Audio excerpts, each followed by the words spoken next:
Bwana Yesu asifiwe. Amen. Nataka tusimame wote, tusimame kwanza sisi wote. Amen. Simama, kila mtu asimame mahali alipo. Hata kama unaumwa usimame kwa huu muda. Amen. Simama tu. Sitasema kama hujasimama. Amen. Angalia alipo chini, labda ule mgonjwa sana. Simama tu mahali ulipo. Amen. Hapo jinyoshe kiasi. Jinyoshe. Mbona na mimi najinyosha? Jinyoshe tu. Uwe na tabia ya kujinyosha. Mama Chura bado namwangalia hajafanya hivi.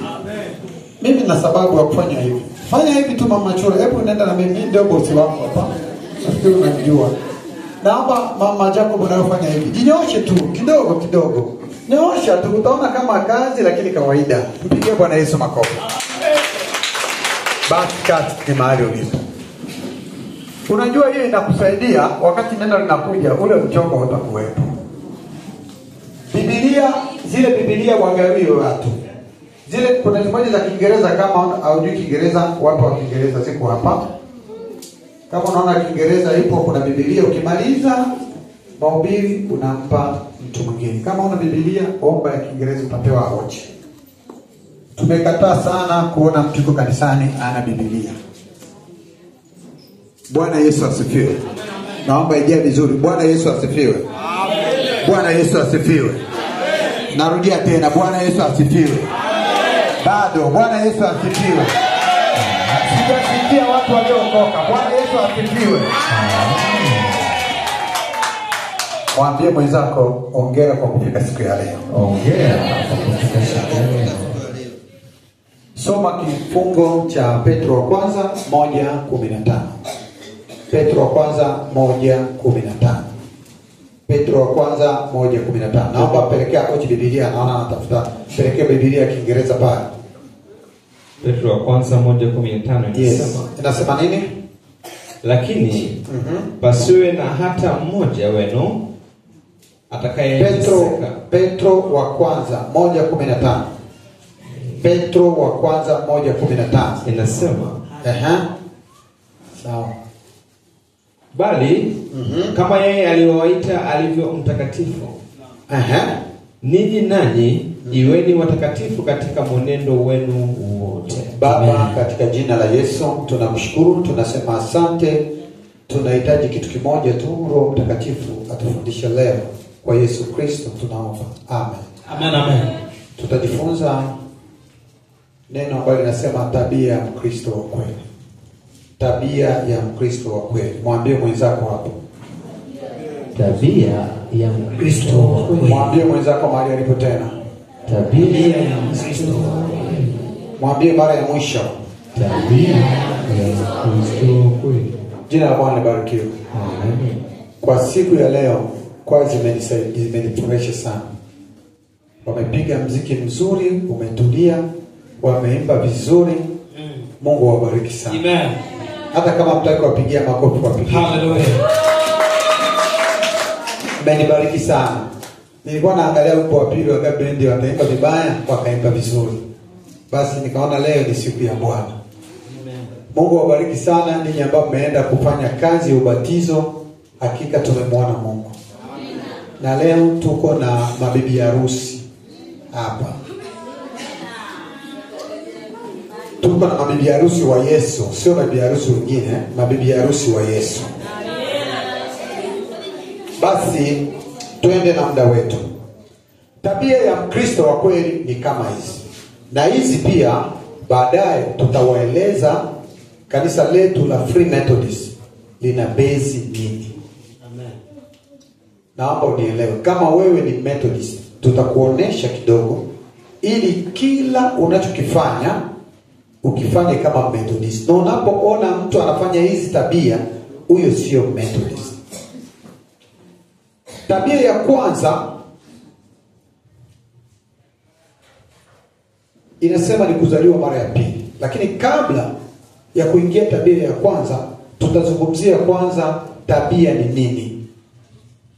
Tabia ni mwenendo wa maisha ya mtu jinsi vile mtu anavyoenenda katika kila jambo unalolifanya au unalolitenda, yaani namna unavyoishi na watu, namna unavyotembea na watu au unatembea peke yako, namna unavyoongea, vile unavyoongea.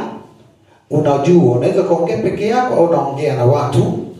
Namna unavyovaa, inawezekana unavaa mwenyewe, ila unavaa na watu wengine, kadhalika na mienendo yote hiyo ndio inaitwa tabia. Bwana Yesu asifiwe. Sasa ndani ya tabia kuna tabia inaitwa nature au natural, au tabia ambayo ni ya kuzaliwa, ile tabia ya asili. Kuna watu wana tabia za asili. Hata ukimwambia nguo imevaliwa vibaya, yeye anakuambia hii ndio kawaida yetu. Kuna baadhi ya watu ukimwambia umesema vibaya, anakuambia hivi ndio huwa tunasema. Kuna watu unaweza kumwambia kwamba hivi ulivyotenda umefanya vibaya, na kwa ndivyo tunavyokuaga. Kuna baadhi ya watu unamwambia hivi ninavyotembea, mbona unatembea hivi? Anakuambia ndio tunatembeaga hivi. Kwa hiyo hata waza asubuhi ufike jioni, hiyo tabia yake haiwezi kubadilika. Kuna watu wana tabia ya kununa tu, hata umwambie aje amenuna, na mpaka hivi ninavyoongea kuna wengine bado wananuna. Muangalie mwanzo kama amenuna, mwambie umenuna au bado tu. Bwana Yesu asifiwe sana. Tabia ya watu, jinsi unavyoishi. Kuna watu wanaishi, akiamua kuishi kwamba mimi naishi nitakuwa na kaa zangu chini. Hata ukimwambia bwana tafuta kakigoda tuweke hapa, mwambie ndivyo tulivyozoea hii. Tabia yetu ni mrago tu. Kuna watu wana tabia zao nyingi, zipo aina nyingi. Na hizo tabia zinaweza zikabadilika, lakini kuona wengine hawawezi kuzibadilisha. Jina la Bwana libarikiwe. Amen. Lakini nikwambie na mwambie mwenzako kwamba tambua wewe si mtu wa kawaida. Tambua wewe si mtu wa kawaida. Narudia tena, naomba uguse mwenzako, mwambie tambua wewe sio mtu wa kawaida. Tambua wewe sio. Hata mimi nageukia mwenzako. Sasa ukiona mtu ashida kumgeukia hata mwenzake, na maana kuna shida. Tambua wewe si mtu wa kawaida. Tambua wewe si mtu. Mwambie umeumbwa kwa mfano wa Bwana. Si kitu rahisi. Jina la Bwana libarikiwe. Amen. Bwana Yesu asifiwe. Amen. Tabia ya kwanza, andika. Ninataka uchukue Biblia, au kama una Biblia chukua karatasi. Sihitaji kuona mtu ambaye yuko kanisani ananiangalia tu na anajua kusoma na kuandika. Naomba tena, narudia tena, fungua Biblia yako na uwe na karatasi na kalamu. Hii ndio Ukristo. Ukristo sio kuja kukaa. Hautajua nini nimesema, hautabeba kitu. Kama una Biblia, fungua Biblia pale ambapo nimesoma. Wengine wana Biblia hawajui nimesoma wapi. Fungua pale ambapo tumesoma kichwa cha Biblia. Unaona muda wote ambao naongea na kupoteza dakika kwa ajili yako. Napoteza dakika za kukuelekeza wakati hautaki kuelekezwa tena. Unatakiwa ufungue Biblia yako iwe wazi. Pale ambapo unaposoma unakuwa pale. Na kama usoma unachukua na karatasi. Kila siku hii inatusaidia. Unaporudi nyumbani unajua tumefundishwa nini. Unakomaa. Tabia ya kwanza ni kuzaliwa mara ya pili. Ili wewe uwe Mkristo wa kweli, inakupasa uzaliwe mara ya pili. Kuzaliwa mara ya pili maana yake nini? Ni kutimiza haki yako. Kuzaliwa mara ya pili maana yake nini? Kutimiza haki yako. Yaani kubatizwa kwa maji mengi kama Yesu mwenyewe alivyobatizwa na Roho Mtakatifu. Unapoulizwa Mkristo wa kweli, kipengele cha kwanza lazima awe mtu ambaye amezaliwa mara ya ngapi? Mtu ambaye amebatizwa kwa maji. Muulize mwenzako, ulishabatizwa? Kama hajabatizwa, mwambie nenda ubatizwe. Fungua kitabu cha Yohana 3:5-6. Fungua kitabu cha Yohana 5:3-6. Sitakawia sana, mtaona tu. Nikisema nitakawia sana alafu nikachukubiri dakika 5, mtasema dakika 5 tu. Nataka muanze kukomaa. Sio hivi niko naongea. Wanategemea John tu wao. Nilishasema kifungo dakika zinapita tu bila kuhesabiana. Yohana 3:5. Na tuna vijana wengi. Yesu akajibu, amini amini nakwambia. Amini amini nakwambia. Mtu asipozaliwa kwa maji na kwa roho hawezi kuingia ufalme wa mbinguni.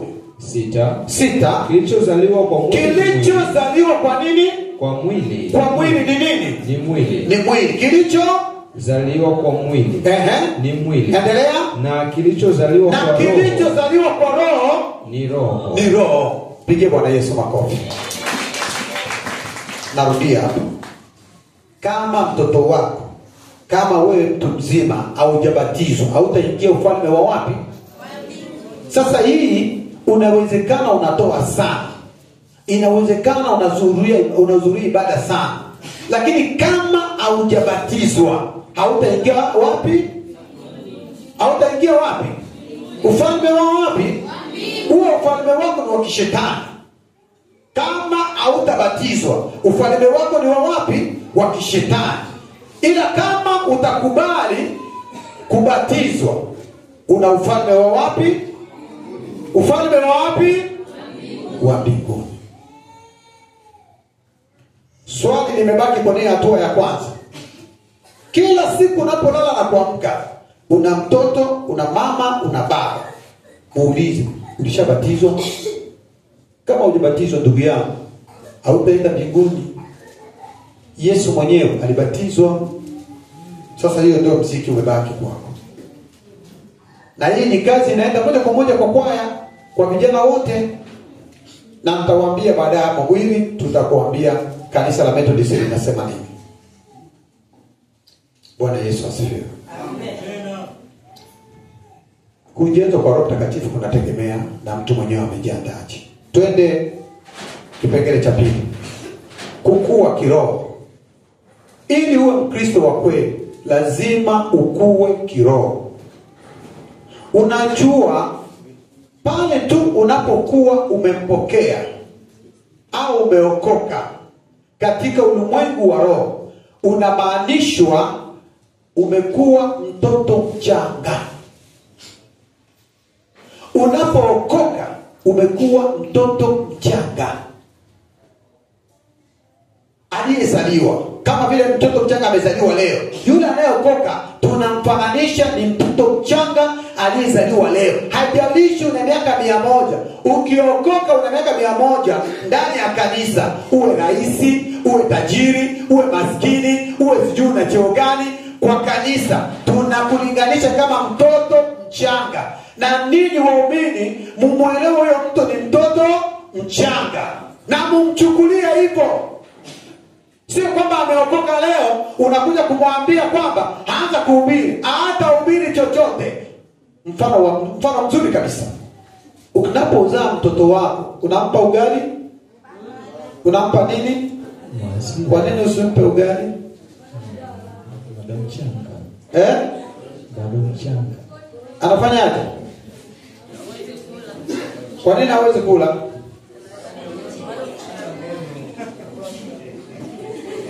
Basi wewe kama Mkristo imekupasa ukulie wokovu wako. Iwapo unajikuta kwamba ukui, ina maana ni kama vile mtoto amedumaa. Alivyozaliwa atikisi hata kuanza kutambaa, atikisi hata kula, hata maziwa kunywa kwake shida. Sasa akishindwa hapa kwenye maziwa, anapotoka kwenye maziwa lazima aanze kunywa uji. Akitoka uji anaanza kula ugali. Sasa wewe unataka mtoto azaliwe leo na unaanza kumpa ugali. Anapelekwa hospitali, apelekwe hospitali. Anapelekwa. Hiyo ndio shida watu wanaokoka.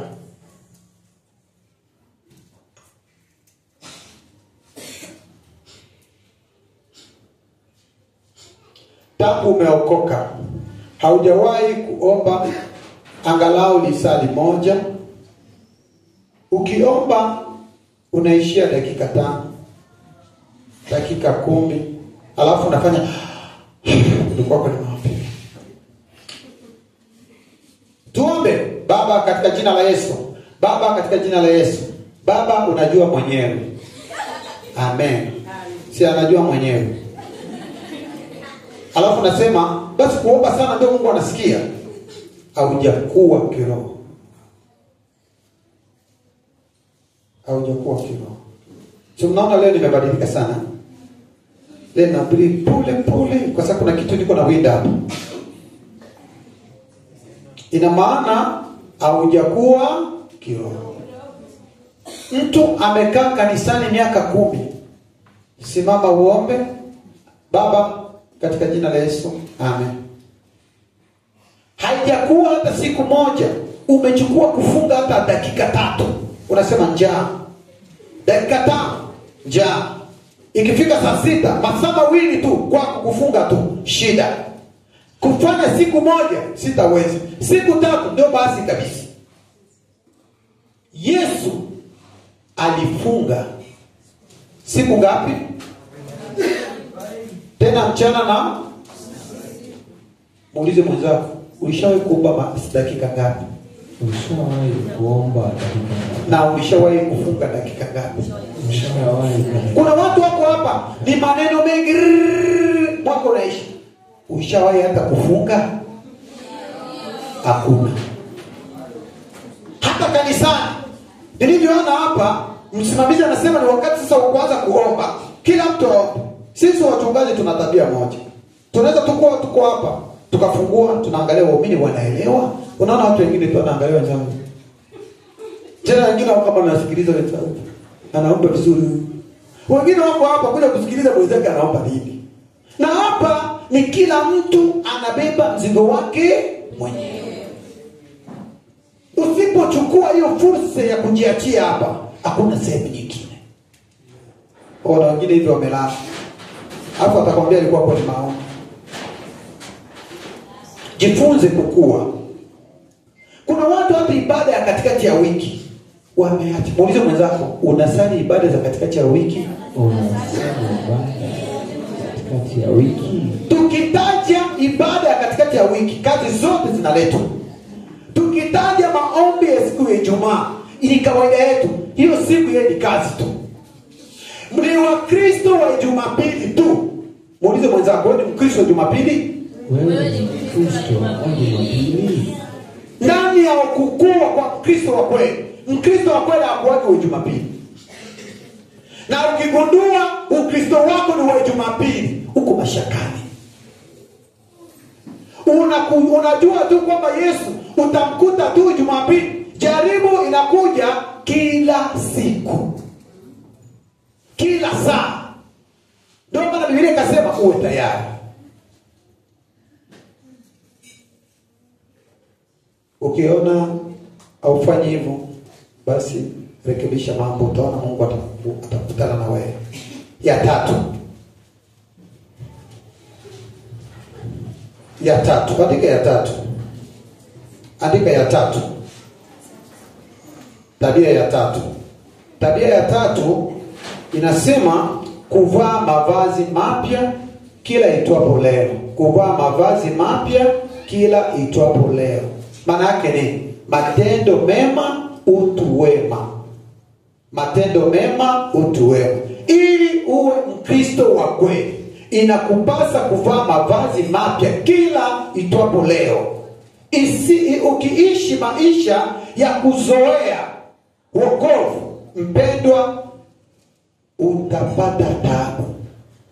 Kuna watu wamezoea wokovu, wameuzoea wokovu.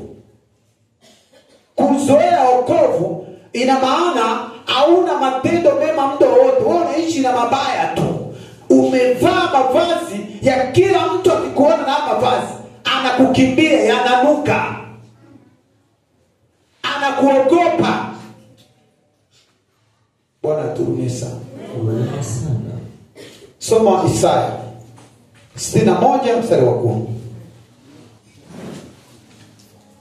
Soma Isaya 61:10 inasema, nitafurahi sana katika Bwana, nafsi yangu itashangilia katika Mungu wangu. Nitafurahi sana katika Bwana. Nafsi yangu itashangilia. Nafsi yangu mimi itashangilia Mungu. Maana amenivika mavazi ya wokovu. Amenifunika vazi la haki. Amenifunika vazi la haki. Ni kama bwana harusi. Ni kama bwana harusi au bibi harusi. Ajipambavyo kwa kilemba cha maua. Kwa kilemba cha maua. Na kama bibi harusi. Na kama bibi harusi ajipambavyo vizuri sana. Kwa vyombo vya dhahabu. Na vyombo vya dhahabu vizuri. Amen. Amen. Pigie Bwana Yesu makofi. Pigie Bwana Yesu makofi. Ni kitu cha kujiuliza. Umevaa mavazi gani ili uonekane wewe ni Mkristo wa kweli? Hapo Kiswahili kingine, tabia yako, utu wako unaujengaje ndani ya maisha yako? Kila anayezungumzwa wewe unaonekana uko katika kundi hilo. Tabia zako tu hazionyeshi kama umevaa vizuri. Mwenendo wako huonyeshi kama uko sawa. Wewe ni kizuizi cha watu. Watu wanapokuona washuhudie matendo makuu ya Bwana. Wanaposikia shuhuda zako washuhudie uwepo wa Bwana. Pige Bwana Yesu makofi. Kwa sababu siku ya Bwana itakapokuja wataangalia umevaa nguo gani. Bwana Yesu asifiwe. Sasa unaposema kuvaa nguo, ina maana kulifua vazi lako na kuenenda katika usafi, ili vazi lako liwe vizuri, ili matendo yako yawe vizuri. Kitu cha kwanza ni kufua vazi na kuenenda katika usafi, kuisaidia au kusaidia mahitaji ya kujitoa kumtumikia Mungu kwa uaminifu. Na hawezi kusafisha vazi kwa kitu kingine tofauti na damu ya Yesu Kristo. Unasafishaje? Ni pale tu unapokiri, Bwana, nimefanya dhambi, nimemchukia rafiki yangu, na kuanzia leo nampenda bure tu, yanaishi hapo. Wewe Bwana aende, mimi hata kama hajikusema, lakini amekaa wiki nzima alikuwa bado anasema yamekuwa ya kwake. Bwana Yesu asifiwe.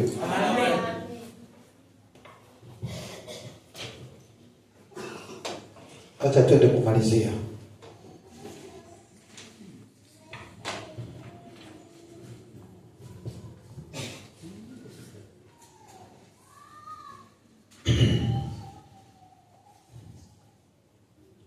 Bwana Yesu asifiwe. Amen. Soma Ufunuo 19 mstari wa 8. Tumalizie tukipengele kingine. Ufunuo 19 mstari wa 8. Neno la Mungu linasema, nasemaje? Naye ameruhusiwa kuvikwa kitani nzuri. Ing'aayo. Safi. Kwa maana kitani nzuri ni matendo ya haki. Ni matendo ya haki ya watakatifu. Matendo ya haki ya wanani? Ya watakatifu. Ndio watavikwa kitani kizuri. Jina la Bwana libarikiwe. Ukitaka uvikwe vizuri, uwe mtakatifu. Ndio maana kitabu kanisa letu la Methodist linasema, tafuteni kwa bidii kuwa na amani na watu wote, na huo ndiye utakatifu. Hakuna mtu anaweza kuona Mungu asipokuwa mtakatifu. Ndio kanisa letu lilisimama. Ufanye mambo yako mengine wewe unajua. Twende kipengele cha pili mwishoni. Kinasema hivi, kushirikiana pamoja. Mkristo wa kweli au mtu ambaye ana tabia za kweli za Ukristo, kipengele kingine kinasema kushirikiana kwa pamoja. Mkristo wa kweli ni yule ambaye hana uchoyo wala ubinafsi kwa watu wengine. Haijalishi una elimu kubwa, haijalishi una mali, haijalishi wewe ni mzuri sana kuliko wengine, haijalishi umevaa vizuri kila siku, haijalishi unakula nyama, dagaa, samaki kila siku, lakini kama hauna ushirikiano na wenzako, sisi na wewe hatuko pamoja. Kanisa letu linasimama kusema tushirikiane pamoja na wanamemba wengine. Hiyo ni kanuni. Kanuni ya Mungu au tabia ya Mungu ni hii. Mungu ana tabia moja kubwa, kama ulikuwa hujui. Wale wanaobatizwa wanajua. Nikiwauliza hapo atasema. Mmoja aseme, nilisema tabia kuu ya Mungu ni nini? Mmoja aseme tu. Maana walishafundishwa na wewe upate hiyo nafasi. Nikiuliza huko hamtajua. Mmoja ambaye amebatizwa aseme, tabia ya Mungu kubwa kabisa ni nini? Sema kwa simama waambie watu wenzako. Upendo. Pigia makofi. Tabia kubwa ya Mungu ni upendo. Na ni upendo gani? Wa agape. Hauhesabu mabaya wala visingizio. Amina. Sisi tukitaka kupendana hapa, nampenda kwa sababu alinipa maji jana. Nampenda kwa sababu anakuja kuniangalia. Wala ambao kuangalia kwa nini wapenda. Na kupenda kwa sababu unaniambia, mtu akija kila siku namwambia, Sifa, wewe ni mzuri sana. Huyo Sifa atampenda sana. Ila nikija hapo kwa sababu mwambia, mbona wewe kwa unapendeza kila siku? Sasa unaona ana kitu anachonitafuta nacho. Sasa Mungu yeye huwa hana hiyo tabia. Sisi tuna madhambi mengi. Kila kucha tunakwazana hapa. Lakini anasema, njoni kwangu ninyi yote mnaosumbuka na mnaolemewa na mizigo, na mimi nitawapumzisha. Kwa maana jinsi hii Mungu aliupenda ulimwengu hata akamtoa mwanawe ili kila mtu amwaminie asifanye nini? Bali awe na kusema ninakupenda kwa sababu wewe unahudhuria vizuri. Hapana. Sasa kama unataka kuwa Methodist wa kanisa la Methodist, sheria katika kitabu chetu kiko pale kinasema ni lazima ushirikiane na mtu mwingine. Moja ya kanuni ambao ni lazima ni hiyo. Sasa kama kuna watu wana tabia huko ndani, kila siku kuni mpaka akae na baba yake sasa. Kwa nini hawezi kukaa na mwingine? Hivi mnanielewa vizuri hapa? Hiyo ni tatizo ambalo tuko nayo ndani. Na hiyo ni tatizo liko na dunia mzima. Akishajua kwamba fulani ndio shoga yangu, ndio rafiki yangu, huyo kila siku huo upendo wa masababu sio upendo wa kanisa. Tuko hapa sisi wote ni mataifa mbalimbali. Tumekuja hapa kwa ajili Bwana ametupenda. Na sisi tupendane. Sisi kwa sisi. Bila kuona mapungufu yangu au mapungufu ya mwenzako. Hajalishi amekukosea mara ngapi. Endapo tutajenga upendo wetu, hata adui akija, wewe uko karibu mwambie, hiyo tabia sio ya kwetu. Tabia yetu sisi ni ya upendo. Hicho ulichoanzisha kanisani kwetu haki. Ni kwa sababu umejiwekea utaratibu wa tabia ya Bwana. Na kama sisi tunaiga tabia ya Mungu, na nini mwe watu wa Mungu. Bwana Yesu asifiwe. Tuangalie watu wa zamani. Soma kitabu cha Matendo 2:22. Tuangalie kanisa la kwanza lilikuwaje. 2:42-47. Soma kwa haraka. Ndio.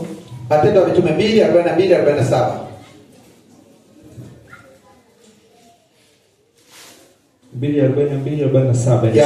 Inasemaje? Wakawa wakidumu katika fundisho la mitume.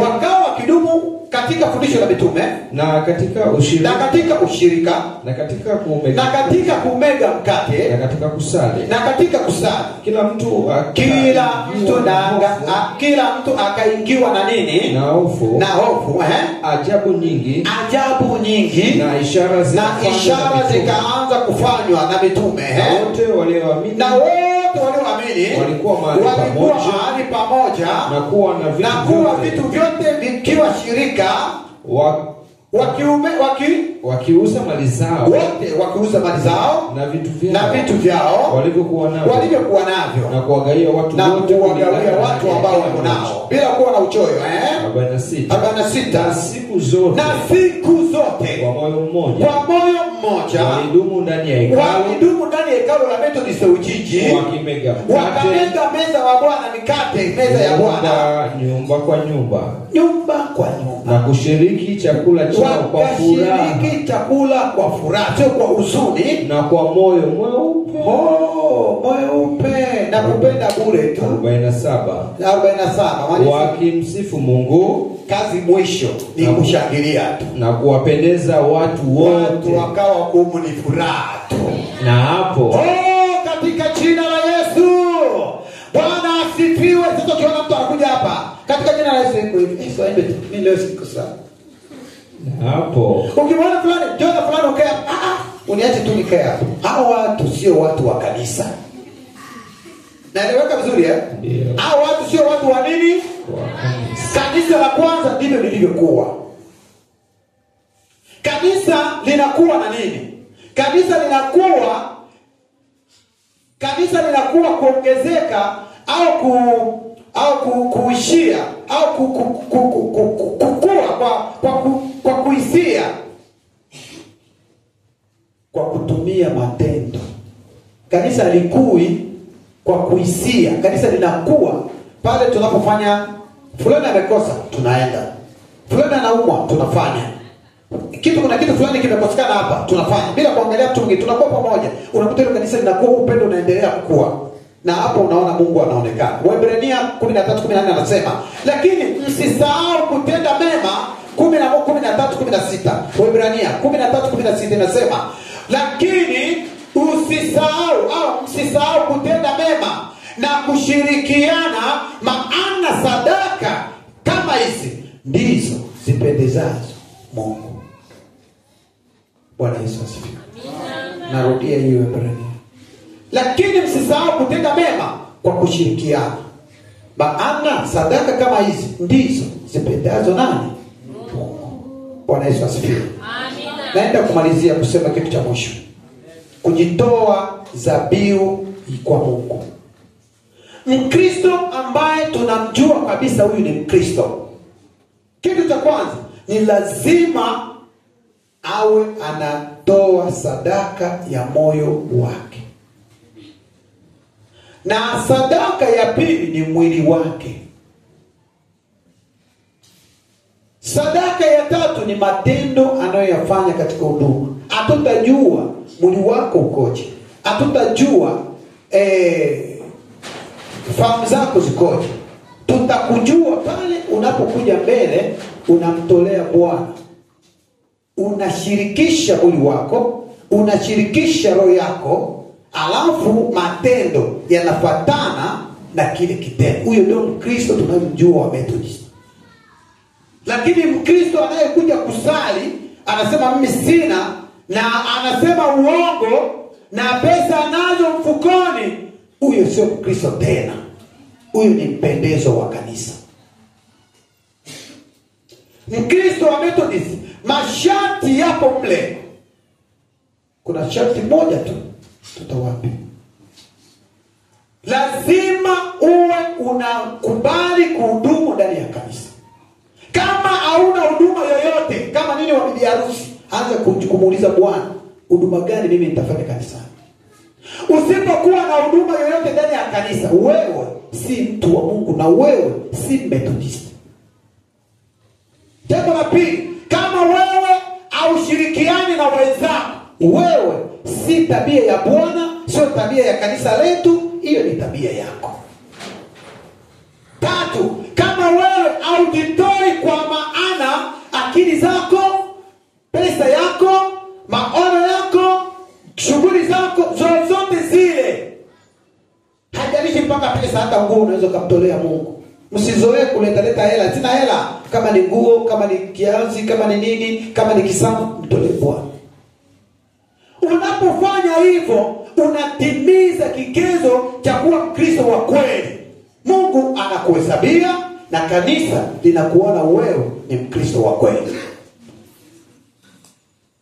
Bwana asifiwe sana. Bwana Yesu asifiwe sana. Muulize mwenzako, una muda gani hujawahi kutoa? Muulize swali la pili, una muda gani hujawahi kutoa hata sehemu ya 10? Ili tuende vizuri, kwa kuhitimisha,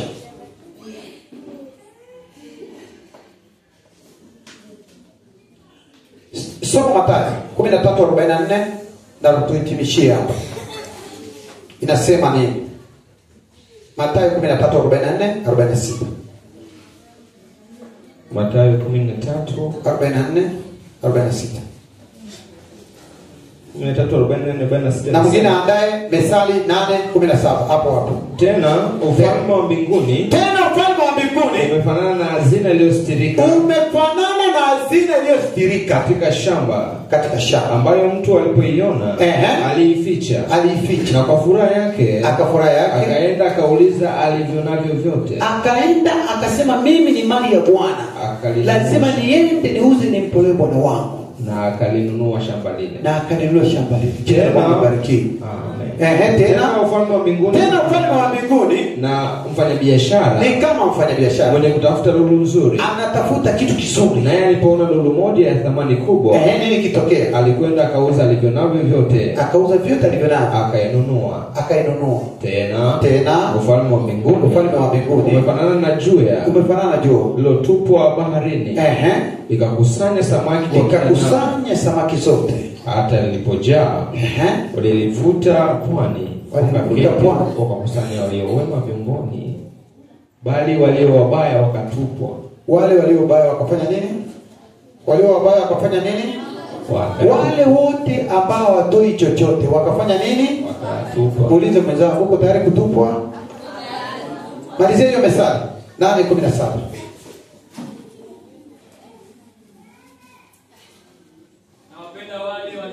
Nawapenda wale wanipendao, na wale wanitafutao kwa nini? Tusimame.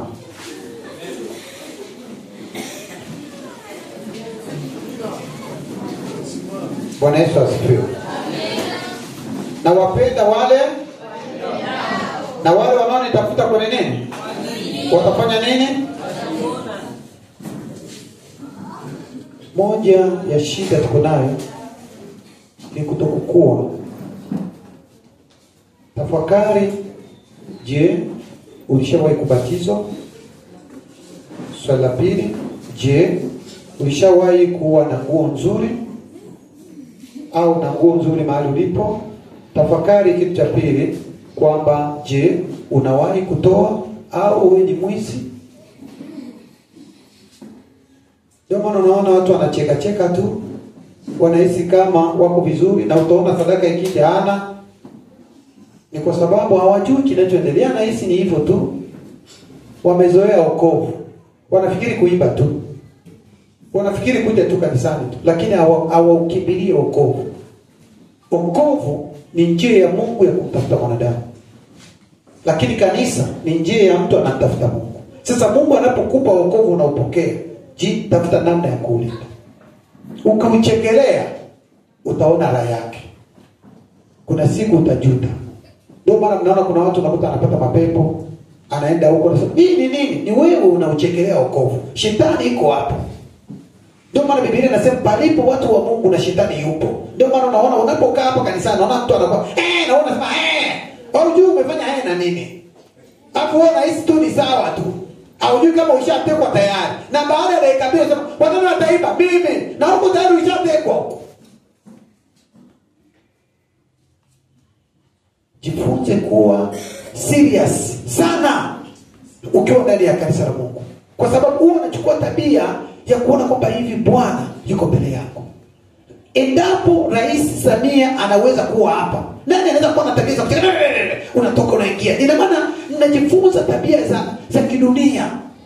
Tabia za kidunia sio tabia za kanisani. Mtu ambaye wa kanisa ni mtu ambaye amebadilika. Anaheshimu kanisa lake. anaheshimu Mungu wake, anaheshimu uongozi wake, na wala hawezi kukubali wakati iko mbele ya mfalme mtu mwingine anikuse. Hapana. Hiyo ndio kanisa ninaijua, na niombe sana jifunze kumwambia Bwana, nibadilishe nikue, sitaki kuwa mtu wa maziwa. Kuna watu wameokoka hapa, hajawahi hata kuomba kanisani. Kuna watu wameokoka hapa, hajawahi hata kuhubiri, bado wewe ni mtoto wa maziwa tu. Kuna watu wako hapa, hajawahi kutoa sadaka toka aokoke. Alafu unasema tu mimi niko Mkristo. Mwambie Bwana, muda niondoe hii tabia ya utoto. Haukui, unaendelea kudumaa. Ni pepo imeshika ufahamu wako, hapo unaona kawaida, ukauzoea wokovu. Bwana azoeleki hivyo. Tuombe Mungu. Nahitaji kuona wale ambao wataomba hata dakika 3. Naomba leo kama hujafikisha dakika 3, uombe hata dakika 3. Na niombe kila mtu awe mpelelezi wa mwenzake. Dakika 3 tu kama utaweza kufika. Uombe dakika 3 tuone kama unakuwa, na kama hukui ina maana hapo ni hatari. Omba hata dakika 3, mwambie Bwana, inawezekana katika vitu vyote hivi kitabia kimoja kiko hapa kimekugusa. Tabia kimoja kimenigusa mimi. Mwambie Bwana, nataka hiyo tabia iishe leo. Labda hiyo tabia ndio imesababisha magonjwa hayatoki. Ndio maana hiyo tabia imesababisha ukui au vitu vyako haviendi. Hako. Watoto wako hawaeleweki. Ni hako. Tabia inarithi kama ujui. Tabia inarithi, inatembea kwenye familia. Ndio maana wao wana wa Israeli wakati wanataka kuoa wanauliza ukoo, huo ukoo wao ukoje?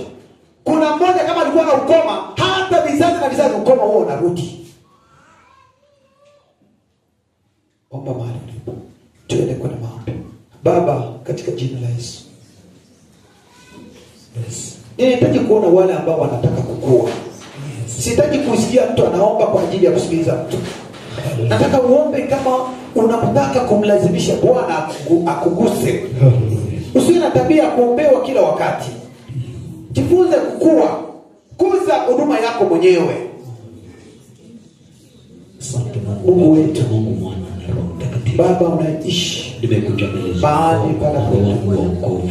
Tabia hizi kwa neema hii ya nyingi sana. Asante. Na inawezekana zimetugusa.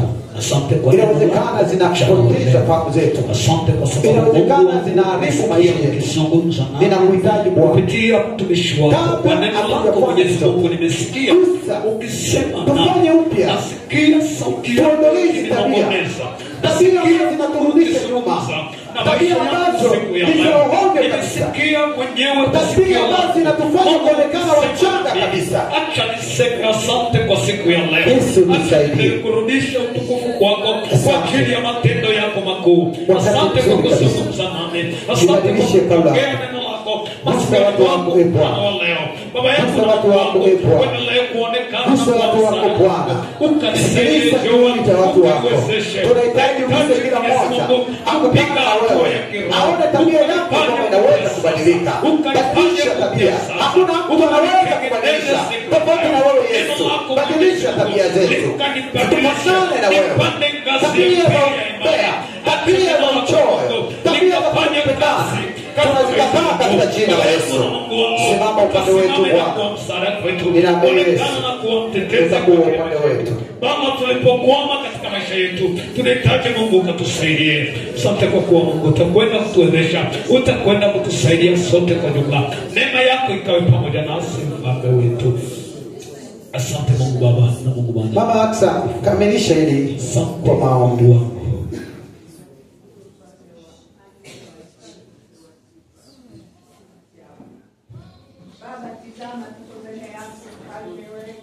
Haleluya. Wana wako wako mbele yako Yesu Kristo. Baba, Asante. wanahitaji neema yako. Wanahitaji nguvu zako. Wanahitaji baraka zako. Oh, katika jina la Yesu. Kazi katika ndani yao. Kwa jina la Yesu. Baba, tumesikia mengi. Tumesikia mengi Baba. Tumesikia mengi Jehova. Nikodemo akaambiwa uzaliwe mara ya pili. Haleluya. Haleluya. Amen. Yes. Kama kuzaliwa mara ya pili, uweze kuona wokovu wa Mungu. Kuzaliwa mara ya pili, yes. Haleluya. Tunahitaji kuzaliwa mara ya pili. Usituachilie Yesu Masia. Hakuna mwingine awezaye kutusaidia. Msaada ni wewe Yesu. Amen. Tusaidie Baba. Tizama tumo ndani ya dunia hii. Mna mambo mengi Yesu. Hatuyawezi bila wewe pamoja na Roho Mtakatifu. Na ndio kwa maana tunahitaji kaa ndani yetu.